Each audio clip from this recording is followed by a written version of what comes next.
It took about a week of free agency being open, but the Orioles are finally involved in their first free agency rumor. And it has to do with targeting some of the best free agent starting pitchers on the market. We'll talk about that and more coming up on this episode of the Locked On Orioles podcast.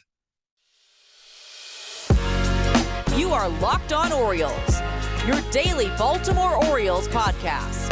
Part of the Locked On Podcast Network, your team every day.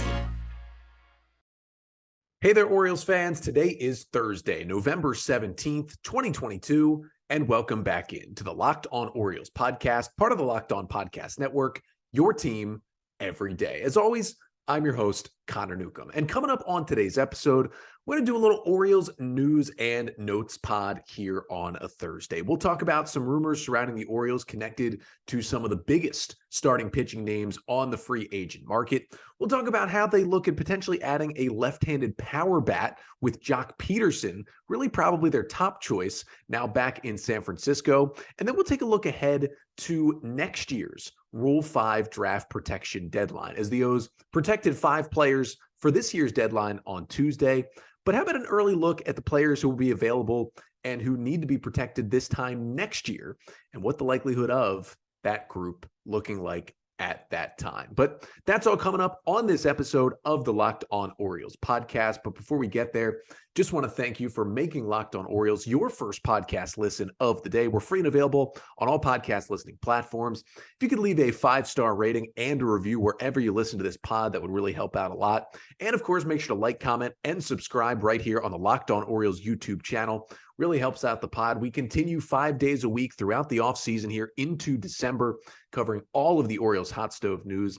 And hey, if you like the pod, tell your fellow Orioles fans, your coworkers, your friends, your family about this podcast, covering the Orioles 5 days a week throughout the offseason as well. And so hopefully the O's start to spend some money coming up here pretty soon. And that's what we wanted to start with here on today's episode, because I talked about this last week on the pod, when free agency was set to open back on Thursday evening, and we haven't seen really the huge splash deals across baseball at all. But I just talked about how, even if the Orioles don't make a deal in the first few days of free agency, the thing I wanted at the very least was the O's to be involved, at least in some rumors, have their name come up somewhere that shows, hey, they are, attached to some of these big name players that are definitely going to help them take the next step in 2023 and beyond. And on Wednesday, we actually kind of got the first taste of that. Now, it kind of started on Tuesday when Mike Elias went on High Heat, the show on MLB Network,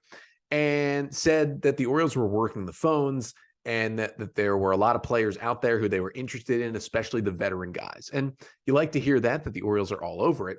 And then on Wednesday, in Jim Bowden's column on The Athletic, of course, Jim, who was working in baseball front offices, now a writer covering baseball, not my favorite writer covering baseball nationally, but he did his kind of mailbag Q&A column on Wednesday and got a question about the Orioles. And this was Jim's quote: "The Orioles are swimming in the deep end and touching base with the agents for almost all of the free agent pitchers." That is what you like to hear, because we know the Orioles need to add at least one of these free agent pitchers this offseason. And it's good to hear that they're touching base with everybody's agent so far here, about a week into free agency. And when you look at who's available, that shows a wide array of pitchers. And for the top names who are still out there, I kind of put them into 4 tiers. Now, I would have included both Tyler Anderson, well, really 3 guys, Tyler Anderson, Clayton Kershaw, and Martin Perez, all in this group as well. But those are the first 3 starting pitchers that are off the market. Tyler Anderson signed a 3-year, $39 million deal with the Los Angeles Angels. Of course, he kind of had a resurgent year with the Dodgers this year and cashed that in for a 3-year deal. Martin Perez accepted the $19 million qualifying offer with the Texas Rangers to head back with them in 2023. And of course, Clayton Kershaw signed a 1-year, $20 million deal to stick with the Dodgers for at least 1 more season. But among the bigger name pitchers who are left, I've put them into 4 tiers. The top tier, I don't see the Orioles getting these guys. Not that they wouldn't try and offer these guys some contracts, but these are legitimate Cy Young contenders. And one of them, Justin Verlander, was literally named the AL Cy Young winner on Wednesday night. Verlander and Jacob deGrom are the two guys I put in this top tier. They're going to get probably, at least 30 and most likely pushing $40 million per year. I think the Orioles are just going to be outbid by teams like the Mets and the Yankees on these guys, but they should be making those calls to those two pitchers. But when we get to tier 2, here's kind of the guys I would really like the Orioles to go after. Maybe not a legitimate all-star every year ace, but a great pitcher. I put Carlos Rodon and Chris Bassett in this category. Now, Rodon is definitely hands down a better pitcher than Bassett is and would be a better option for the Orioles. But I think Bassett at his best can kind of get near what Carlos Rodon is. Those two guys will be more of the $20 to $30 million a year range. And I think the Orioles should spend that to get one of those two guys. Then kind of tier 3, who is out there, is guys who have some question marks about them for different reasons, but at their peak can be close to aces. I would say Kodai Senga, who was an absolute ace over in Japan for the last decade or so. He is coming over to the U.S. next season. The question mark is basically, will his game on the mound translate to Major League Baseball? And then I'd say Jameson Taillon, who was an ace at one time, a couple years ago with the Pittsburgh Pirates, kind of got back finally fully healthy this year with the Yankees and showed some real flashes. I think he can get even closer back to what he was with Pittsburgh and, be close to an ace. And then I put tier 4 guys that I don't think will ever be aces for any team, but will definitely help you pitching every 5 days in your rotation, get to the playoffs. That's Nathan Eovaldi, who, actually turned down the qualifying offer from the Red Sox, but is still negotiating with them. They're trying to get him back on a multi-year deal. That's Andrew Heaney, who kind of had a bit of a resurgent season with the Dodgers on a 1-year deal this year, but continued to have his injury issues. There's Taijuan Walker, who didn't do anything amazing this year with the Mets, but just pitched a good amount of innings. He stayed out there and helped the Mets win a lot of games. And then there's Jose Quintana, who was an ace in the past with the White Sox and the Cubs, looked like his career was kind of cooked, and then just turned things around with the Pirates this year, was then dealt to the Cardinals at the deadline and helped them win their division and get into the postseason. And I think all would be good additions to kind of the 3 or 4 spot in the Orioles rotation. But hey, Jim Bowden is saying the Orioles are picking up the phones. Mike Elias says they're working the phones. Hopefully they've reached out to all of those guys. I named 10 starting pitchers right there. It's my expectation and hope that the Orioles have called the agents of all 10 of those guys and are starting to see what that market for those guys is looking like. But even if the Orioles do sign a good starting pitcher to help this rotation, they should not be done after that in free agency. I think something they're going to look for as well is maybe a left-handed bat to add to this lineup, because lefties are going to play better at Camden Yards now, especially with the wall in left move back. And the Orioles, I think, could use a power bat from that side of the plate. So coming up next, we'll take a look at who the left-handed bats left out there are, because I felt like Joc Pederson was the number 1 option for the Orioles, but he is no longer an available free agent. So we'll look at who comes in behind Pederson among those left-handed hitters. But first, today's episode of the Locked On Orioles podcast is brought to you by SimpliSafe. And if you thought about securing your home with home security, but have been putting it off, you'll want to listen up. Right now, Locked On Orioles listeners can order the #1 rated SimpliSafe home security system for 50% off. This is their biggest offer of the year, and you won't want to miss it. And here is why we love it over here at the Locked On Network. SimpliSafe, it was named the best home security system of 2022 by U.S. News and World Report. That's the 3rd year in a row. And here's the big thing. In an emergency, 24/7 professional monitoring agents use Fast Protect technology exclusively from SimpliSafe to capture critical evidence and verify the threat is real, so you can get priority police response. And that 24/7 professional monitoring service, it costs less than $1 a day. It's less than half the price of ADT's traditional, professionally installed system. So don't miss your chance to save big on the only security system we recommend. Get 50% off any new SimpliSafe system at simplisafe.com/lockedonmlb. This is their biggest discount of the year, so don't wait. That's simplisafe.com/lockedonmlb. There's no safe like SimpliSafe. So it looks like, at least according to Jim Bowden and a little bit according to Mike Elias as well this week, the Orioles are dipping into the starting pitching market. But another spot I think they should look into in free agency this offseason is a left-handed bat, because it just felt like with the power down for Cedric Mullins going from 30 homers in 2021 to just 16 home runs this year, the Orioles were kind of missing a left-handed power bat. And yeah, Rougned Odor gave them a spark at times, but I certainly don't think he'll be back in an Orioles uniform next season because most of the time he was not hitting those big home runs. So the question is, who they can bring in who can fit that mold, because they're going to be looking for a big left-handed slugger that's going to play better at the new Camden Yards with the ball moved back in left field. And I really thought Joc Pederson was going to be just a perfect free agent for the Orioles, coming off, a season with about a 140 WRC plus, had just a fantastic year. It was an otherwise kind of down year for the Giants, but Pederson was maybe their most consistent hitter all year, hit for average, hit for power. But kind of surprisingly, Pederson accepted the qualifying offer from the Giants. So instead of going out into the free agent market and looking for a multi-year deal, he takes the 1-year, $19 million qualifying offer to go back to San Francisco for the 2023 season.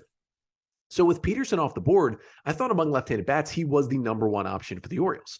So just wanted to kind of look at all these other left-handed bats. Now, some of these guys are power hitters and some of them are not, but this is just the kind of group of major league level left-handed bats who can come in and still help your lineup at this point in their career heading into the 2023 season. So I would probably say there's maybe 6 guys who you would sign and be plugged in right into your starting lineup. I'd put Michael Brantley in that category, although he missed a lot of time with injury this year with the Astros, still a great hitter. I'd put Andrew Benintendi in that category. He's a free agent, had some great years in Boston. I would put David Peralta in that category, had a great year with Arizona. Wasn't as good when he got traded to the Rays, but still a good left-handed hitting outfielder. Obviously, Brandon Nimmo is in that category, had an amazing year for the Mets. And then there's a couple more guys you could argue are in that category. Maybe Brandon Belt, who's getting up there a little bit, although has had a great career with the Giants. He's a free agent. Joey Gallo is out there if you think he can turn it around after a disastrous year with the Yankees. He got a little better after they traded him to the Dodgers, but the Dodgers didn't even use him in the playoffs, so it kind of shows what they really thought of him. And then, you could throw Adam Frazier in there. Maybe he still got something in that bat. His offense was down this year, but he still did start pretty much every playoff game for the Mariners. So, that was a pretty good team, and it tells you something. And then you have a group of guys who could be good, could catch fire. I'd put Matt Carpenter in that group, went through a big swing change, had an amazing, 2 months with the Yankees, then went down with injury, and we just kind of don't know what he's going to be. Corey Dickerson, who's had success in the past, he definitely had some hot streaks this year with the Cardinals, also had some ice cold streaks this year with St. Louis, and his power wasn't there as much at times. And then I would say you have the rest of the group of left-handed hitters that can help you, but maybe I wouldn't be keying in on early in free agency. Guys like Kevin Kiermaier, Cole Calhoun, Ben Gamble, Jace Peterson, and Tyler Naquin, I think kind of, are all definitely still major league caliber players and hitters from the left side, but not the first guys I would go to in terms of left-handed hitters. But that's kind of what's out there. I was disappointed that Joc Pederson took the qualifying offer. I mean, good for the Giants for getting him back for another year. Honestly, if I'm the Orioles, if the Giants don't lock him up long-term and the qualifying offer is just 1 year and he becomes a free agent again this time next year, I'd still be going after him unless he completely tanks at the plate next season in San Francisco. I'd go after Pederson again. I think that's kind of a perfect fit for this ballpark. But if I could take anyone from that next group after him, I would probably give a slight edge to Michael Brantley over Brandon Nimmo. The two of them would be 1-2. Brantley's just such a great hitter, has a better track record than Nimmo at the plate, but Nimmo a really good on-base guy as well. After those guys, I'd probably rank maybe Benintendi next, and then Matt Carpenter because of the upside we've seen. And then, guys I would take a chance on would maybe be like David Peralta, Adam Frazier, and Joey Gallo as well. But maybe the O's will just go with right-handed bats. I know a lot of people are worried, will right-handers even sign with the Orioles with the wall moved back? Yes, they will. If you pay them the amount of money they're worth, they will sign there even with the wall because, again, you only play 81 of your 162 games there at Camden Yards. You still play a lot of other parks which are very friendly to right-handed hitters, especially in the AL East specifically. So they're still going to get the guys if they pay them the money that they're worth. But we do have a lot of different moving parts going on in the offseason at this point. You got free agency open. Hopefully the Orioles will start making some moves here soon. And then, of course, you have the 40-man roster protections, which all came out on Tuesday. Of course, the Orioles added 5 prospects to their 40-man roster to protect them from the Rule 5 draft. Make sure to go back and listen to Wednesday's episode to take a listen on how the 5 players got added and how they could contribute to the Orioles in 2023. But it's never too early to take a look at next year's Rule 5 draft protection deadline, about a year from now, November of 2023. And wanted to take a look at which players will be eligible then and who we could be looking at added to the 40-man roster this time next year. But first, this episode of the Locked On Orioles podcast is brought to you by BetOnline.net, which is your number one source for sports betting info, stats, news, and analysis. You can get the latest odds and trends for every professional and amateur league out there. From the NFL on Sundays, college football on Saturdays. College football's got just 2 weeks left. Then you got basketball. College basketball started last week. Thanksgiving week is coming up, which is one of the best weeks of the year for college basketball. Tournaments going on all week. Get all the lines and odds at BetOnline. Of course, the NBA as well, the NHL.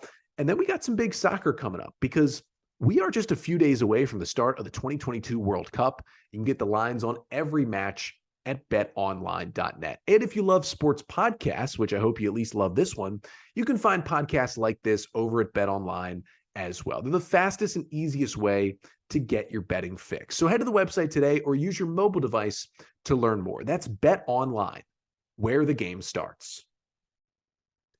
So we saw the Orioles add 5 players to the 40-man roster on Tuesday, 5 of their brightest prospects who were all eligible to be taken in the Rule 5 draft this year. So to protect them from said Rule 5 draft, the Orioles added Grayson Rodriguez, Seth Johnson, Joey Ortiz, Noah Denoyer, and Drew Rahm to the 40-man roster. The 40-man now sits at 39 players with 1 spot open. But since we just had that deadline pass, wanted to actually look ahead to this time next year, November of 2023, and take a quick peek at which prospects at that point will be eligible for the Rule 5 draft and which guys the Orioles will be considering adding to their 40-man roster at that time. And we hope the O's are in a different position this year or next year than they are this year, is instead of the, surprise team that's looking to make the playoffs. Hopefully they're coming off a postseason trip and, the 40-man roster is looking better and better every year. But let's just assume that these guys I'm talking about don't get to the big leagues this year. And some of them could, which would obviously make this point null and void because they'd already be on the 40-man if they got to the bigs. But I'd say there's 2 stone cold locks among this group. If these guys are still in the Orioles system and have not gotten to the big leagues at this point next year, these are the 2 locks to be added to the 40-man roster. That's Jordan Westburg and that is Heston Kjerstad. Now, the group of guys who will be eligible for the Rule 5 draft next year would be college draftees from the 2020 draft, also the undrafted free agents out of college that year, and then high school draft picks from the 2019 draft. And then you'll have anybody signed in the international class of 2018, which of course was still the Dan Duquette era. So basically almost no one in the Orioles system that they originally signed would kind of be on that list.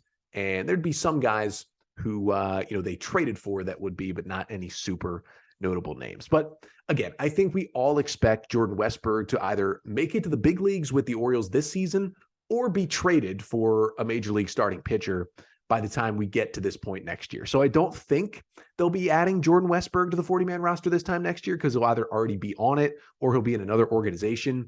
The only thing that would make this relevant is if he got a long-term injury sometime next year, missed a lot of time, and never got to the big leagues. But the other guy is Heston Kjerstad. And I don't think Kjerstad will get to the big leagues next year. I mean, he still hasn't played a game at AA. Now, congrats to Kjerstad, won the Arizona Fall League MVP this fall. I think with that, he's probably going to start the year in 2023 at AA Bowie, but the Orioles are going to give him a lot of AA plate appearances in Bowie. I'm hoping he gets to AAA at some point late in the 2023 season, but I don't think we see him in the big leagues this year. But certainly, their number 2 overall pick, 2020, finally looks healthy. He's certainly going to be added to the 40-man, and we're looking at hopefully big leagues for Heston Kjerstad in 2024. Then there's a group of, I'd say 3 players after that who I would call the guys who have a good chance. I wouldn't call them locks by any stretch, but I would say these guys have a good to solid chance of being added to the 40-man this time next offseason. And again, this has a lot to do with how they play on the field in 2023 and how that kind of changes their prospect status. But I've got three guys here, two of them who are ranked in the Orioles top 30 on MLB.com. One is Darell Hernaiz, who, put together a good season. We should see him continue at Double-A Bowie in the 2023 season. And then hopefully he can get to Triple-A Norfolk next year. I think that's maybe a little bit of a stretch. I think even with a good Double-A season, and if he continues to rise on the Orioles prospect board like he does, and he's still in the organization, I think he is a guy who could certainly be added to the 40-man roster. Next guy I would say is Hudson Haskin. Now, Haskin has gone through some injury issues. He's had some ups and downs, but his peaks have been really high. I mean, he had a 3-homer game last year, and, the swing, which is still a little odd, but it certainly works for him. I think the Orioles like Haskin's game. That is why they, took him as early as they did in the second round of the draft in 2020 out of Tulane, despite him being a much younger college draftee prospect. And, he was in Double-A Bowie this year. And, I certainly think we'll see him start to shine in Triple-A Norfolk in 2023. I don't think he'll be knocking on the big league door next season at any point, but I think if he has a good enough year, the Orioles are going to definitely be looking at adding him to the 40-man roster. And then the last guy would be Ryan Watson, who I think does have a chance to get to the big leagues next season. Now, Watson, who was, of course, named the Orioles 2022 minor league pitcher of the year after he threw 95 innings to a 3.41 ERA in Double-A Bowie, and then got up to Norfolk at the end of the year and threw 12 solid innings there as well to a 3.65 ERA. Watson, who was an undrafted free agent signing after the 2020 draft, that shortened 5-round draft, and, he came in to this Orioles system, actually turned 25 earlier this week, a right-hander with really good stuff. He worked as a starter in Bowie, but then only worked as a reliever in Norfolk when he went up to AAA. It'll be interesting to see, he's going to start the year with the Norfolk Tides in 2023. It'll be interesting to see if they put him in the rotation or put him back in the bullpen as kind of a follower piggyback guy or as a legitimate 1 to 2 inning reliever. I'll be really interested to see how that plays out. But especially if he goes to the bullpen and that stuff plays up even more, there's a great chance Watson gets to the big leagues next year. But if he does not, I think he's almost a lock. Not quite a lock, but almost a lock to be added to the 40-man roster. That's why I kind of put him in the second tier. And then I'd say there's probably 6 more guys who you can throw into this category of, maybe they could be added. Anthony Servideo, who was a 2020 draft pick, but has just had so many injury issues with the Orioles. He's finally healthy. So if he puts together a great season in the minors and gets to Double-A Bowie and is really setting the world on fire, I could see him being added. Brandon Young was another one of these 2020 guys who, was an undrafted free agent signing and was looking good early this year, then got injured, missed the rest of the season. If he comes back and looks good at Double-A Bowie and maybe in Norfolk in 2023, he could certainly be added. He has some great stuff from the right side. Garrett Stallings was not added this year, was actually eligible, but if the Orioles keep him and he gets to Triple-A Norfolk and shows success, I could definitely see them protecting him next year. Kyle Brenovich, same thing. He was injured this year. They did not protect him, even though he was eligible. But if he gets healthy and pitches well in Norfolk, I don't know if he'll get to the big leagues, but if he pitches well in Norfolk, he's certainly going to be added. Then you have Easton Lucas, the other guy again. If the Orioles can hold on to him, he was eligible this year. But if he pitches well with the Tides, either as a starter or as a reliever, I could see him being added. And then the last guy would be Antonio Velez. He's the left-handed pitcher who the Orioles acquired in that Cole Salser and Tanner Scott trade with the Marlins earlier this year. He just kind of had a lost first season with the Orioles, didn't have success, and then got injured, missed a long amount of time, ended the year actually in High A Aberdeen. But if he gets healthy and pulls it back together in Double-A, and maybe we can see him sneak up to Triple-A by the end of next year, I think maybe Velez is a guy who could get added. And then, of course, there's always going to be, these reliever floaters who kind of come out of nowhere and are in AAA and are throwing dominant stuff. And the Orioles want to add them as well. But kind of that's your look ahead to what that Rule 5 protection deadline could look like this time next year. But that'll do it for today's episode. We thank you so much for listening in or tuning in. We got one more episode this week coming up tomorrow as we continue to cover all things Orioles offseason here on the pod. And unless the O's make a big move, looks like tomorrow is going to be our first Free Agent Friday episode of the offseason, where we take a look at a specific position around the diamond and some free agents that might really fit the Orioles this offseason. That's all coming up on tomorrow's episode. Until then, I'm Connor Newcomb, and this has been the Locked On Orioles podcast, part of the Locked On Podcast Network. Your team every day.